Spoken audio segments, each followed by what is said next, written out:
My immediate right, Dr. Howard Zucker. To my left, Melissa DeRosa. To her left, Robert Mejica, Budget Director. Today is day 235. Statewide positivity rate continues to be good news for the state of New York. We have a lot going on with COVID internationally and nationally, so keeping it all in focus is important. You see numbers going up all across the country. Some people write second wave. It's not the second wave, not correct. Second wave was the virus mutates and comes back, 1918 pandemic. Virus changes, comes back, that's the second wave. This is not a mutated virus. This is failure to deal with the first wave, okay? And you see it all across the country, and you see it selectively all across the globe. This is where the United States is. Nevada, top of the list, 58%. South Dakota, 35%, Wyoming, 35%, Idaho, 29%, Iowa, 21%, Kansas, 19%, Nebraska, 19%, Mississippi, 17%, Alabama, 16%, Utah, 16%, Florida, 12%, North Dakota, 10%, Pennsylvania, 9%. Where's New York? Go look at the other column. We're third from the bottom. The only state below 1 is the state of Maine. Great governor in Maine. That's where New York is. So we are doing very, very well. And this is the comparison. It's not just the comparison. This is one of the problems that we have. The fact that the cases are increasing all across the country is a problem for us. First, it's a problem with our quarantine program because we're now up to 43 states that are quarantined. Technically, by the quarantine formula, New Jersey, Connecticut, and Pennsylvania would be quarantined. There is no practical way to quarantine New Jersey, Connecticut, and Pennsylvania.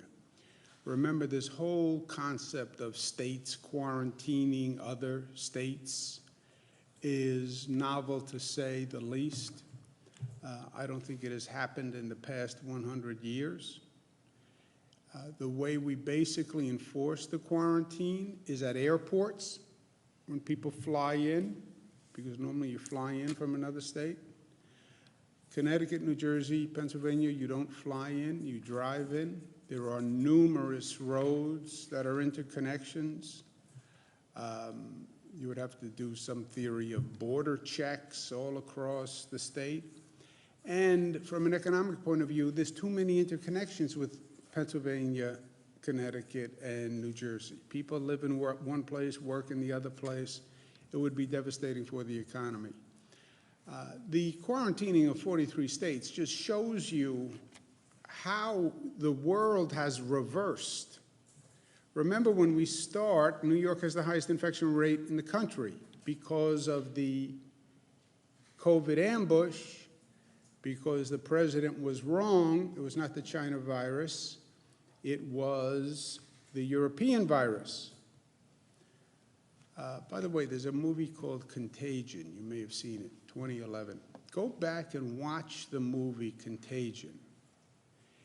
2011, it's almost an exact formula for what happened with COVID. It's amazing. But anyway, in that movie, the virus spreads from a poultry market in China, which is how SARS spread, and MERS spread, and COVID spread. In that movie, it spreads from a bat to a pig. The COVID-19 virus, they traced back to bats. And in that movie, there's an American who gets infected in China and then comes immediately back to America. And it goes from China to America in 48 hours. How this federal administration thought that the China virus would stay in China for 3 months is wholly inexplicable when you think about it. The President brags about his China travel ban end of January.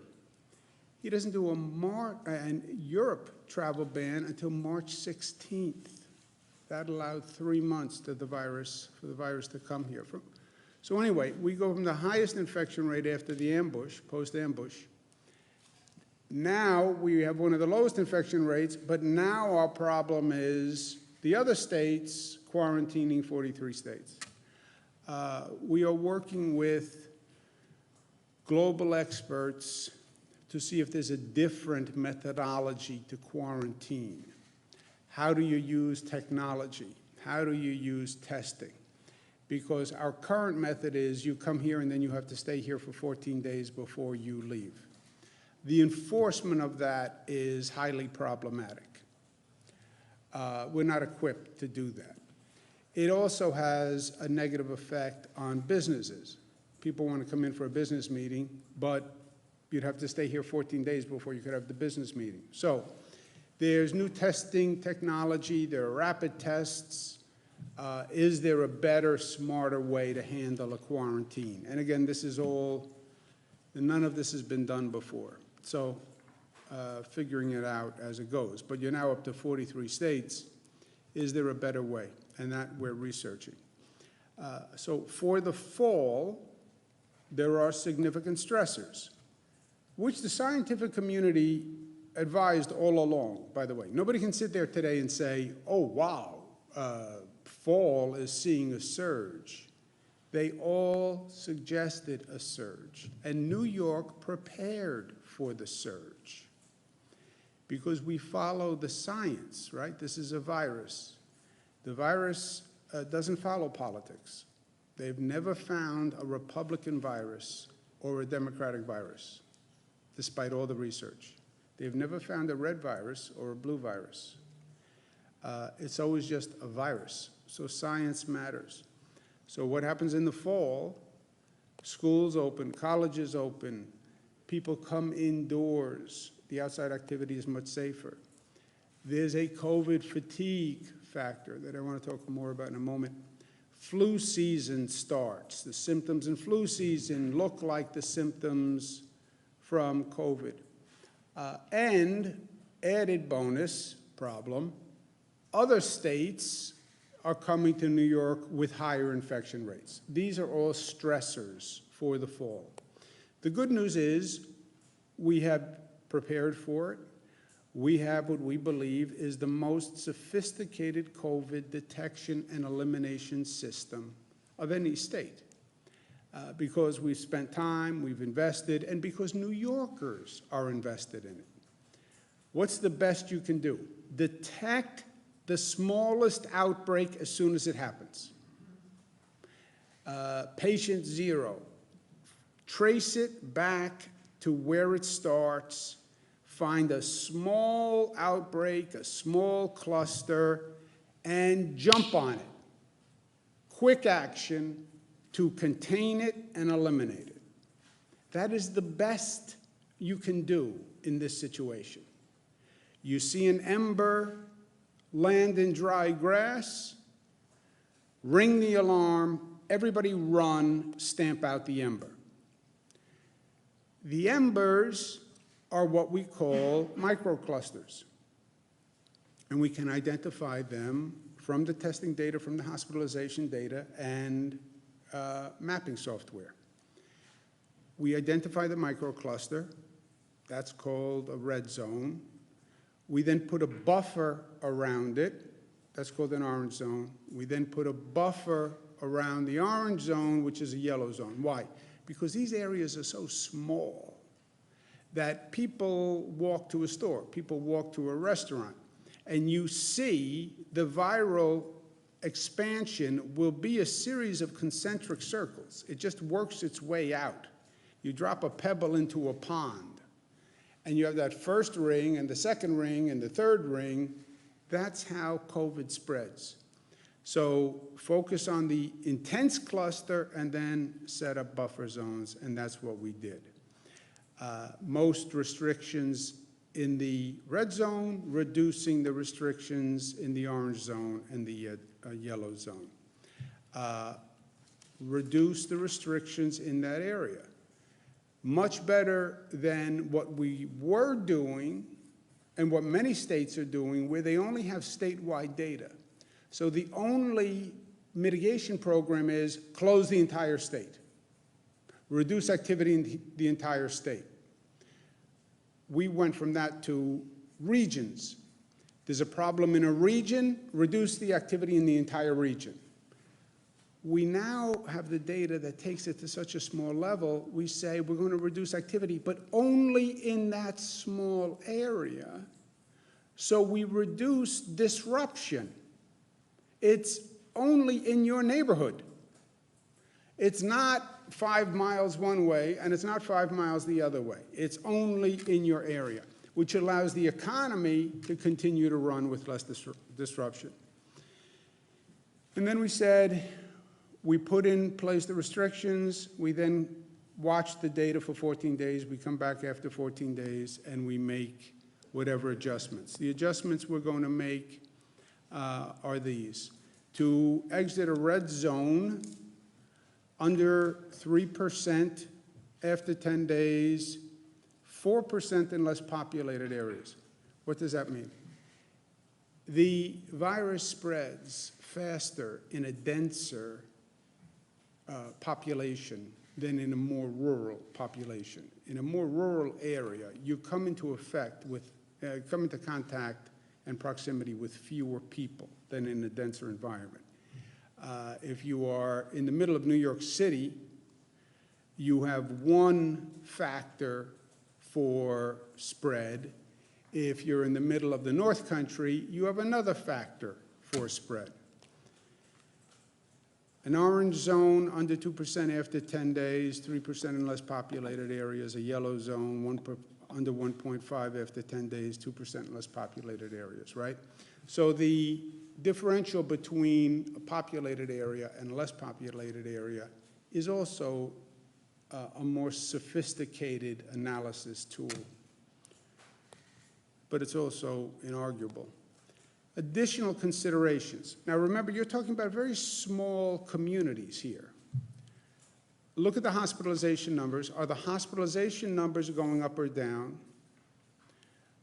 Where are the cases coming from in that community? Is there a congregate facility that is starting the spread? Has the local government been cooperative in increasing compliance and enforcement? I've talked about this a lot, but guys being gender neutral, a cluster does not happen unless two things happen: lack of compliance and lack of enforcement.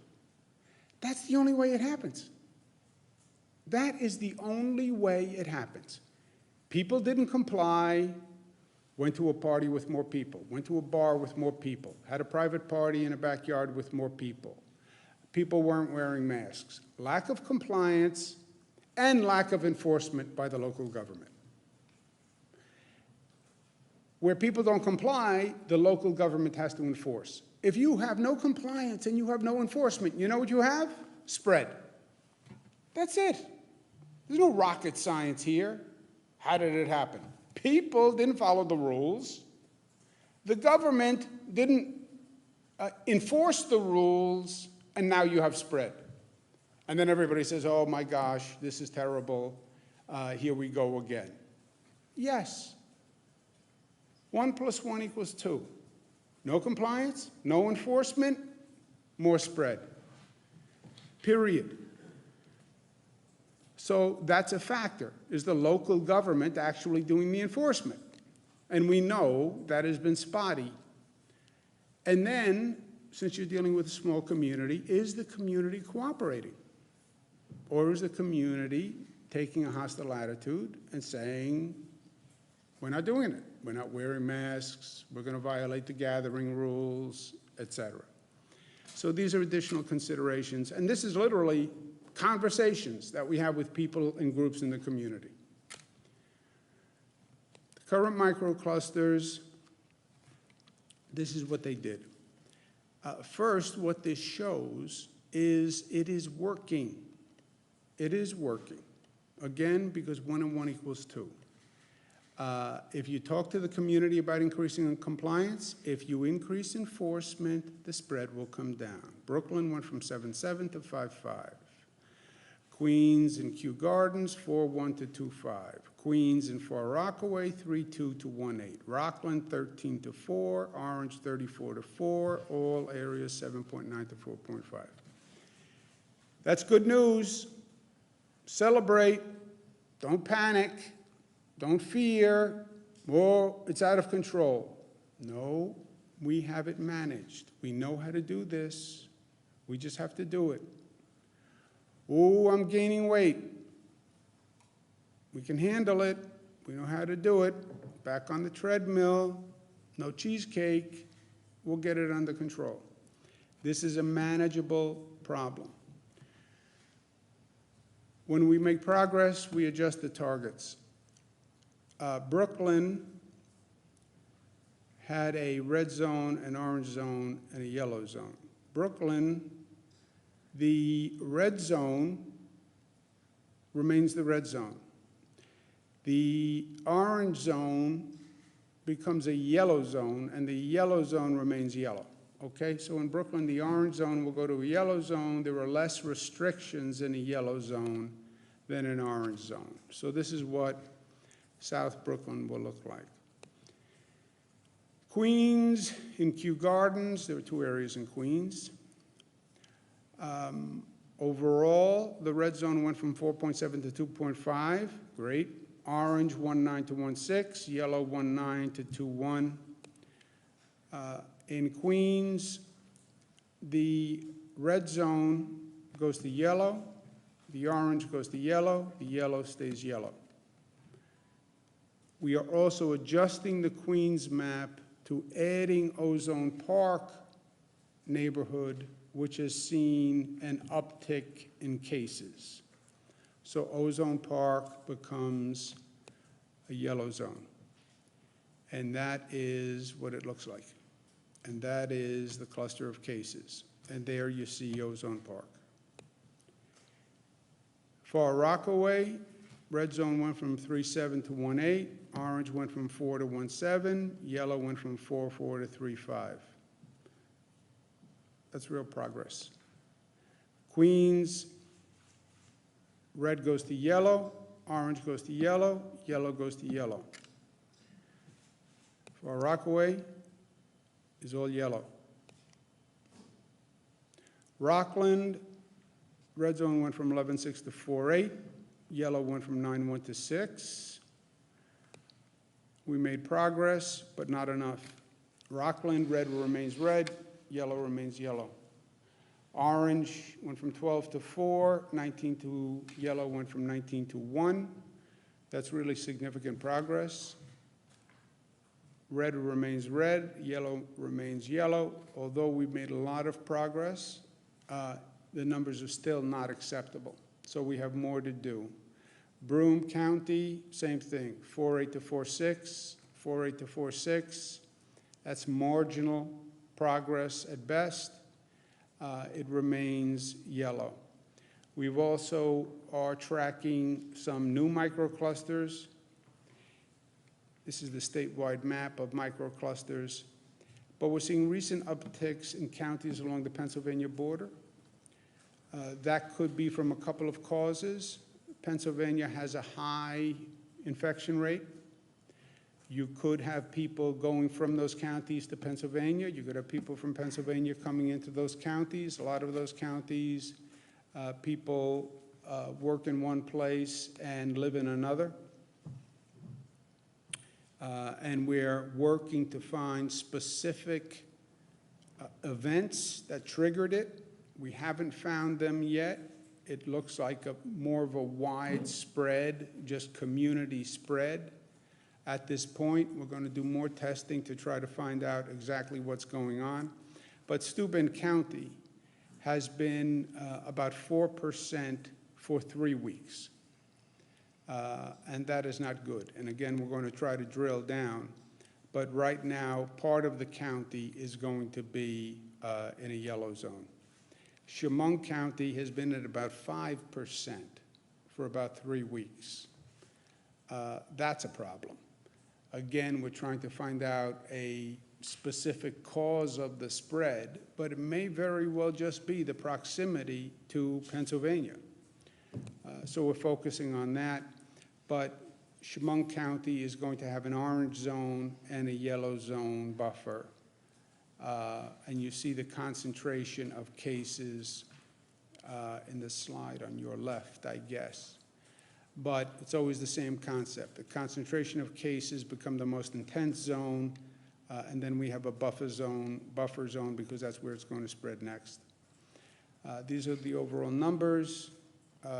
Red zone positivity 6.6, statewide without 1.4, with 1.6, 7 New Yorkers passed away. They're in our thoughts and prayers. State hospitalization 950, ICU 201, intubations 103. This is what the state looks like, taking out the oversample of the hotspots for the past 2 weeks. This is my last point. This is the fall. We talked about the fall and winter. People want to know what's next, what's happening. We're in the fall. I'm wearing my very attractive fall tie today. You can't make it out. These are leaves that are falling. Very attractive is a personal opinion. It's not a fact. It's my opinion that I am offering. I don't want to separate fact from opinion. I think it's an attractive tie. Several members of my team have commented otherwise. But what's going to happen in the fall, microclusters, this conversation, will rise and they will fall. Get the pun with fall and fall? It was mine. Fall, they'll rise, they'll fall. That's going to happen with microclusters. New ones, because these are so small, these areas, they're going to flare up. And then you run and you put them out. The next day, there's another flare-up somewhere else. That is going to happen. That's going to be the way through the fall. Don't get unduly alarmed by a microcluster. The infection rate in our microclusters is lower than the infection rate of most states, right? We talk about 4 or 5% in a microcluster. Pull up the chart again, please, Jack, of the chart of the states, just to give you a sense of how what we're doing relatively. We say a microcluster is 3, 4, 5%, all hands on deck. 3.5%, statewide, you would be like, you're in the number 34 level of statewide infection rates. Many states would love to have the infection rate that we have in our microclusters as their statewide rate, right? Do you get that point? Can you go back to where we were, please? So that's going to rise and fall. Fall turns into winter. Winter is going to be the season of the vaccine. That may very well be the most challenging operation government has had to perform all through COVID. You think testing was hard? You think testing and tracing was hard and putting them up and getting them moving? And that was a challenge to the government? It pales in comparison to administering vaccines. Just look at the numbers. We did 12 million COVID tests over 7 months, moving heaven and earth. We have to do 40 million vaccinations. And a COVID test is a lot easier for a person than telling them, take this vaccine. getting past the skepticism, roll up your sleeve, I have to give you a shot, then you have to come back in 21 days and you have to get a second shot. This is going to be a massive undertaking. The National Governors Association, I'm the chairman this year, we sent the White House 35 questions as to how is this supposed to work. So it's not the redux of the debacle that was testing 7 months ago. But the White House is going to stand up at one point and say, here's the vaccine. We have the vaccine. Happy days are here again. It's over. No. No. The identification of the vaccine is maybe the beginning of the end. Now you need 300 million doses. You have to convince the American people to take it. You have to prioritize who gets it first. And then you have to put together a logistical operation not seen since World War II to actually administer them. You know, the federal government always forgets that government actually has to operate. Okay, go do testing, but there are no tests. Okay, everyone go get PPE, except you can't. And no tests, and no states can buy masks and gowns, et cetera. I hope they learn the lesson, and the 35 questions from the National Governors Association ask just that. Last point. People talk about COVID fatigue. And at first I said about COVID fatigue, look, I heard COVID fatigue to mean I'm tired of wearing the mask, I'm tired of doing the social distancing. I'm just tired, and I don't want to do it anymore. To that I said, you don't have the luxury of fatigue because the virus isn't fatigued. And until the battle is over, you can't take a nap. That's how I heard fatigue. But there are different facets to fatigue that are frankly more problematic. COVID has caused tremendous stress on society and tremendous individual stress. It is frightening, COVID, and it has caused significant anxiety among many people. I'm not a psychiatrist. I'm not a medical doctor. I'm telling you, from talking to people and hearing their voice and hearing their concerns, I'm telling you, we have a serious problem of the emotional stress and anxiety that COVID has caused. And the longer it goes on, the worse it is getting. COVID in the early stages, I think there's almost a form of adrenaline that kicks in and you do what you have to do and you function, and that gets you through it. The adrenaline fades, and now you have this overwhelming emotional sense. And people are feeling it. And it is worrisome to me, not as a governor, just as a person. Yes, we see it in the numbers. You see it in substance abuse. You see it in domestic violence. You see it in the number of people calling for mental health treatment. But I'm just telling you as a member of society, I have friends that I'm worried about. I speak to friends of my family who I am worried about. You can hear it in their voice. There is an emotional toll. One day they will be talking about PTSD from COVID. They will be. And one day we'll be up here with some mental health experts and some psychiatrists who are talking about the PTSD effect on children, on seniors, on all individuals who are suffering from the anxiety and stress from COVID. That is going to happen. we're all now so functionally oriented that I think we're missing the emotional and mental health toll that has gone on. What do I do about it? We're trying to increase services across the board, but it's just percolating. So today I would ask New Yorkers, just change the prioritization of who we think we are and move loving up to the top, you know? Don't do what I do. I get someone on the phone, or I'm talking to someone, and I say, how's everything? Everything good? Good. Let's talk about this. You feeling good? Family good? Good. Let's talk about this.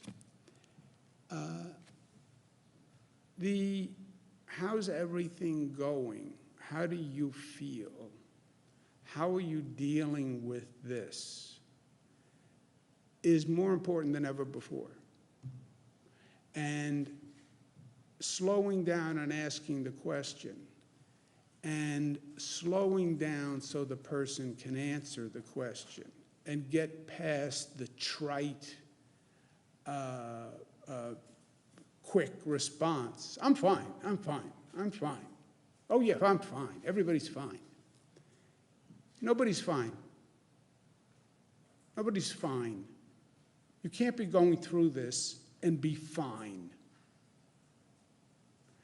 You can have issues that you feel you're dealing with fine, but nobody can be fine.